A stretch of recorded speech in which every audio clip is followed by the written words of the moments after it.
Well, I'm a pretty proud Texan. How about y'all?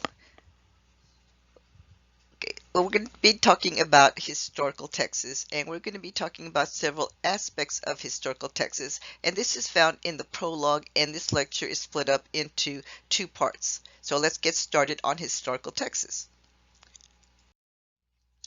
So in this particular lecture, what we're going to be talking about is what makes Texas different from other states, because you have to agree, or I would say most people agree, that Texas is different than most other states. Texas is like its own country, right? All right.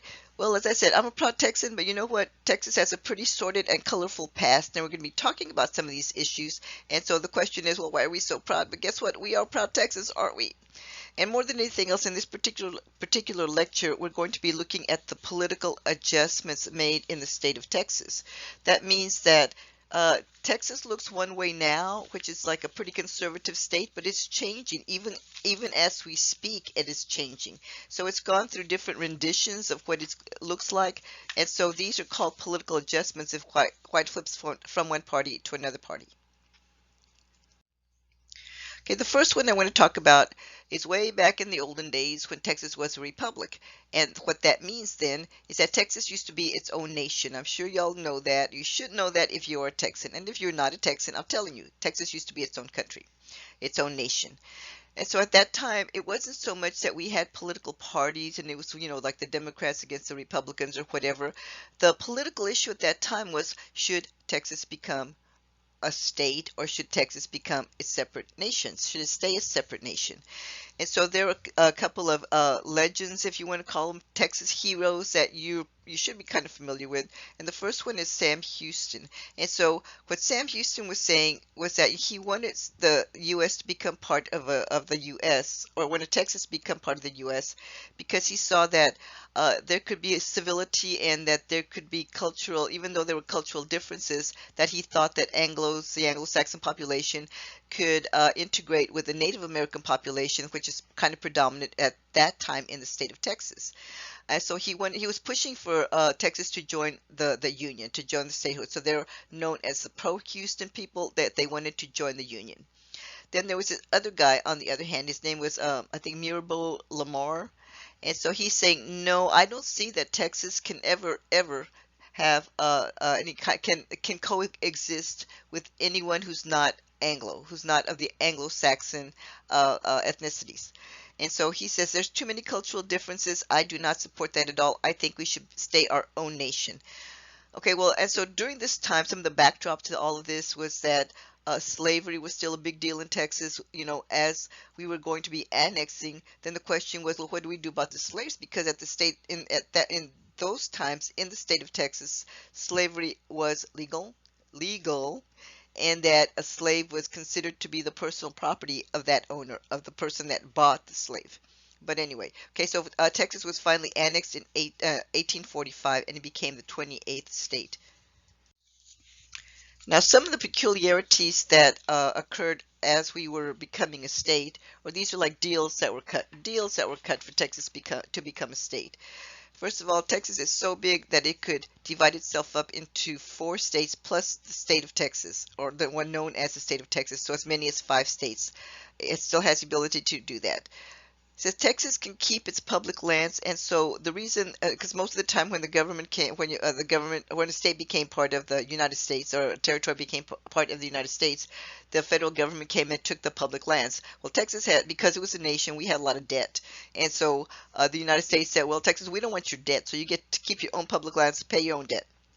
Okay, Texas at that time could secede from the Union, which basically says they could draw away from the Union. That's not so true anymore, but at that time, when Texas was annexing, that was one of the peculiarities of the annexation agreement. Okay, after the Civil War, and I was talking about slavery, and so the Civil War was about slavery. So this is after that point, after what happened with the Civil War. And so at that time, Texas was had to have a new constitution, and we had to draft a new constitution, and it was finally adopted in 1869. And it was at that time that we elected this one guy by the name of E.J. Davis as governor of the state of Texas. But he was not really a very good governor. There were a lot of irregularities in his particular administration, a lot of corruption in his administration. And as a matter of fact, he mishandled that office so badly, it kind of jaded us or shaped the way that we think about government and about politics in the state of Texas. But I will cover more of that when I cover the Constitution. Okay, so Texas was readmitted into the Union and it was governed by civil authority. And so what happened at that time is that means like, we the people are going to, as opposed to the military, we're going to be governing the state of Texas. And so when they drafted this constitution, what happened is that they centralized all of the power in the office of the governor. And so because they gave a lot of power to one person, it uh, it led to the propensity, if that one person wanted to abuse the office, he could easily abuse the office. So all the power that was centralized set it up so that a particular governor, whoever it would have been, in this case it was E.J. Davis, kind of like really messed it up. So anyway, so the legacy was, okay, and E.J. Davis was a Republican. It was a strong anti-Republican reaction, a strong anti-Republican reaction. That means like to the Republican Party. And Davis was kicked out. I mean, he was kicked out. I mean, they actually physically had to kick him out. Okay, so then they said, okay, well, we're going to have a new constitution, or the Texas framers, I should say, said we have to have a new constitution. And so this new constitution is going to reflect a new type of ideology. This is the one where the political adjustment starts to come in, where there's going to be a new constitution that's going to be a new constitution that's going to be more frugal in the way that we're going to talk about things. It's going to reflect a new ideology. It's going to be a new day for Texas. We're going to cut expenditures. We're going to decentralize the state government. No more decentralization in one office. No way. We're going to limit the flexibility of the politicians. So that's already saying we don't want a lot of government in our lives, and that's the one that's still in use today. So the political consequences of this particular section of time or moment in time is that all of a sudden the political adjustments were that we became a one-party dominant state, and that one party was the Democratic Party. So it was a Democratic rule for eons and eons and eons until the 1970s and more so the 1990s. Okay, another time, period of time is 1914 to 1918. I'm not covering all the sections, just the ones that I think are the most important when it's talking to you about different things that were really crucial in the state of Texas that led to these political adjustments. Okay, so 1914 to about 1918, there was this one guy named Farmer Jim, James E. Ferguson. And so this was a time of prohibition, or in other words, you can't sell alcohol. This was a time of the bootleggers. It was should the United States be wet? Should they be dry? There was an amendment that was passed, etc., etc. And so Farmer Jim ran on the platform that he wanted Texas to be a wet state for alcohol to be allowed. And not only that, they call him Farmer Jim because he ran on a platform where he said, I see that there's a lot of Texas tenant farmers out there, and they're working hard for the owner, but they're getting nothing in return for it. So it's a way to get them to be to share in the profits of all that. So there were programs for Texas Texas tenant farmers. Hard to say. All right, but again, there were irregularities in his administration, and there were big time irregularities in his administration. There was a lot of corruption in his administration. And so this guy was actually impeached. This is why this is important. He was impeached and he was convicted of 21 charges. He was removed from public office and barred from ever holding public office in Texas again. So it was like the worst politician. So there's two. There's E.J. Davis, and then this guy Jim Ferguson. And so the 18th Amendment was ratified, and so at that time the U.S. and Texas were dry. And here in the state of Texas, we still have some areas that are county by county or even city by city that can elect to stay dry. Not everybody sells liquor everywhere, especially like in the Dallas region. We used to have a situation here in our region in Portland, but they became eventually became what, and really not that long ago. I want to say like maybe about 5 or 6 years ago. All right. So in 1921, there was an issue with the Ku Klux Klan. Surely y'all know who the Ku Klux Klan is, right? Okay, the Ku Klux Klan is a pro-white, racial, Southern, fundamentalist mortality. Okay, these are the ones that go after minorities, especially the African American population, and they kill them. So anyway, so they were starting to become a major political issue in the 20s, 21 to about 25. They were starting to gain political influence, political clout. And so this was not a good thing. And this was under this governor by the name of Pat M. Neff.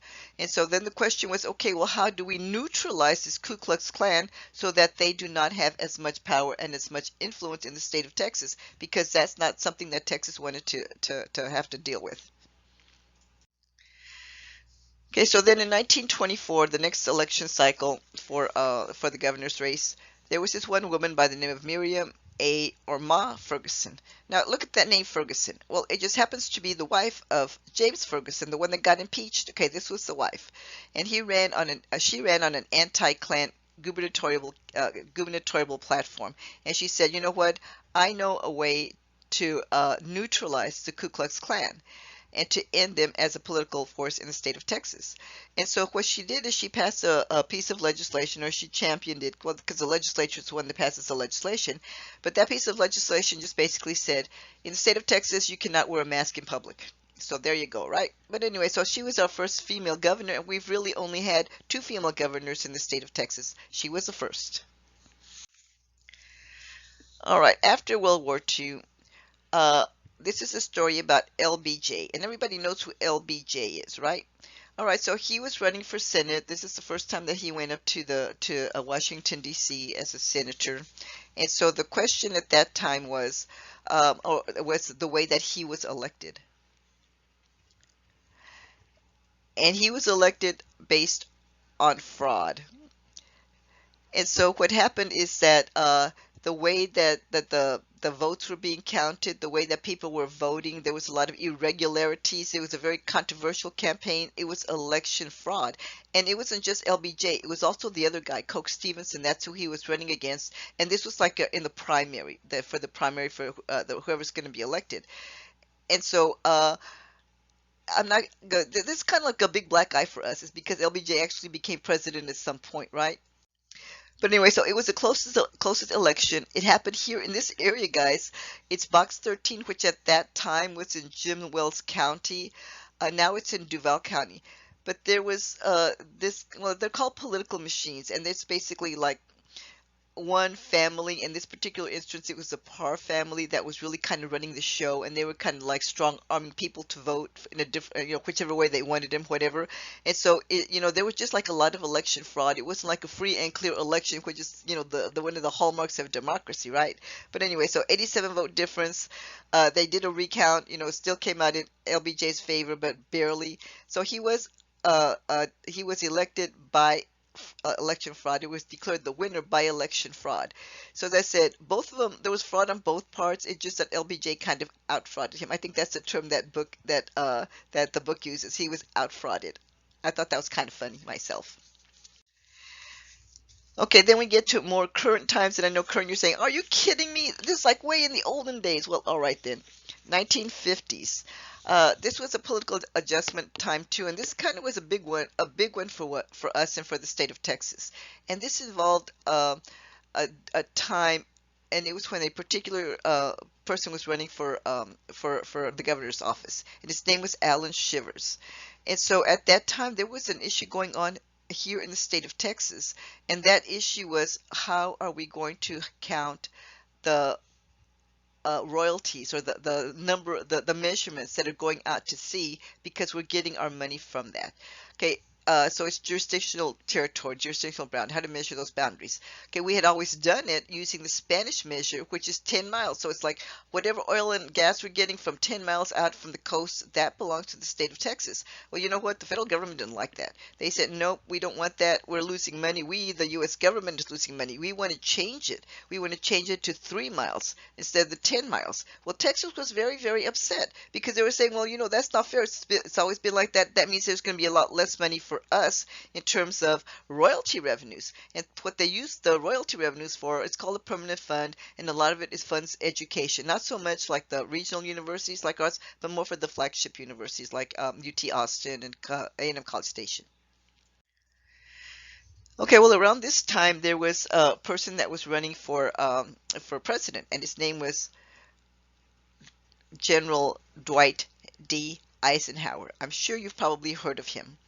And so Eisenhower spent some time in Texas. I think he kind of grew up here, and so he kind of took Texas and took this particular issue to heart and said, "I'm going to help the state of Texas because I feel very strongly that they are getting screwed."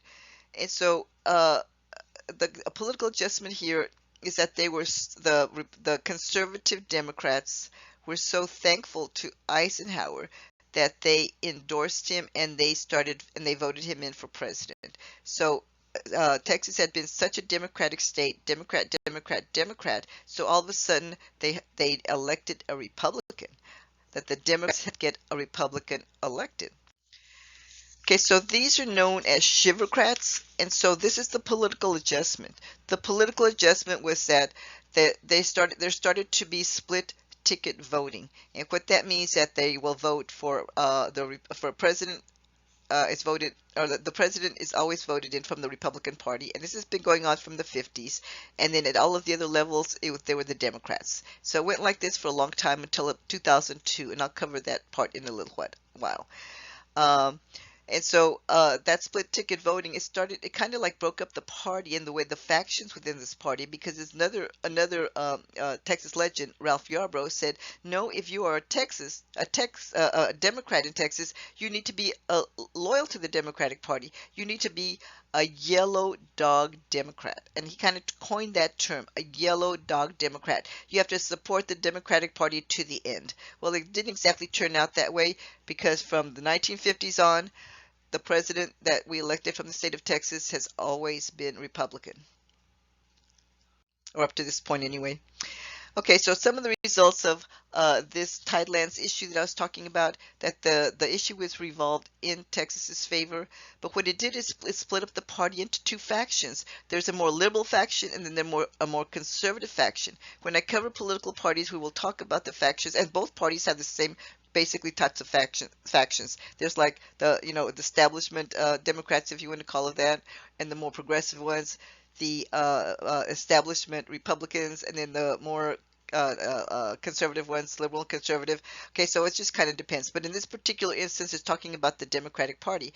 And so the liberals were known as the Yellow Dog Democrats, and the conservative party, this conservative wing of the Democratic Party, were known as the Blue Dog Democrats. So that was a political adjustment. It split up the party into two. For the president, Texas was voting for the Republican candidate. The Democratic Party started to fracture.